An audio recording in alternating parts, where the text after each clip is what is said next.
मैं घर की बड़ी बेटी थी। मेरे सामने दो चीजें थी, दो प्रेरणाएं में मुझे एक साथ काम कर रही थी। एक तो मेरे मम्मी पापा का संघर्ष और दूसरा मैं जिस ग्रामीण समाज से आती हूँ, जिस पृष्ठभूमि से आती हूँ, वहाँ के लोगों का मुझसे जो उम्मीदें थी, जो आकांक्षाएं थी, मैं उसे कैसे खत्म कर सकती थी।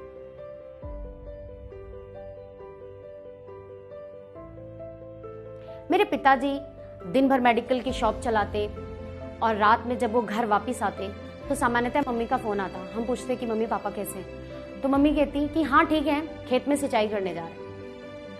मुझे समझ में नहीं आता कि पापा दिन भर मेडिकल स्टोर चलाते हैं, रात में खेत की सिंचाई करते हैं, ये सब वो क्यों कर रहे थे? सिर्फ इसलिए कर रहे थे कि हमारे छोटे भाई बहनों की जरूरतों को वो पूरा कर सके।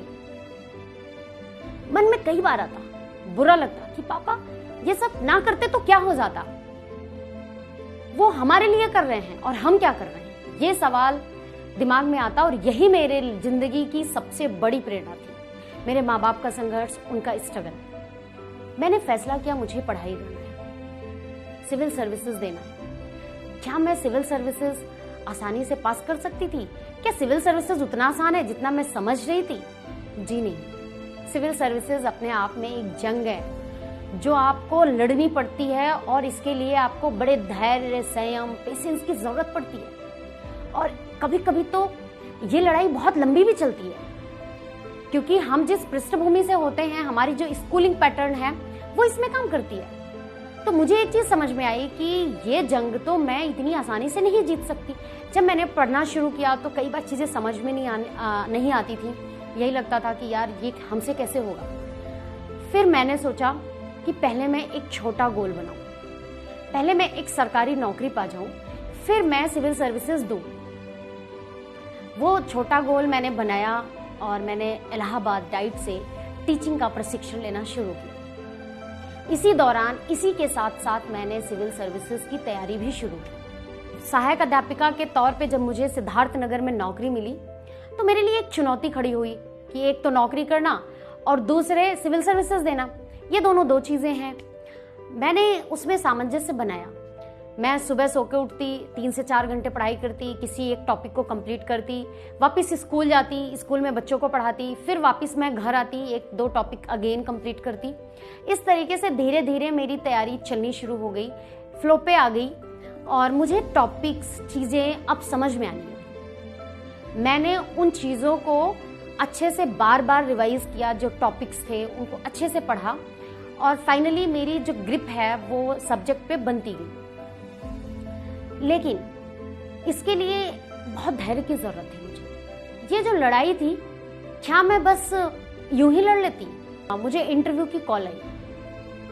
मैंने इंटरव्यू की प्रिपरेशन करी वहीं पे रह के जो मैं कर सकती थी और मैं इंटरव्यू देने आयोग गई। मैंने इंटरव्यू दिया, मेरा इंटरव्यू ठीक ठाक गया। मुझे उम्मीद थी कि सिलेक्शन हो जाएगा, लेकिन मुझे ये नहीं पता था कि मुझे प्रथम प्रयास में ही डिप्टी कलेक्टर का पद मिल जाएगा 27वीं रैंक।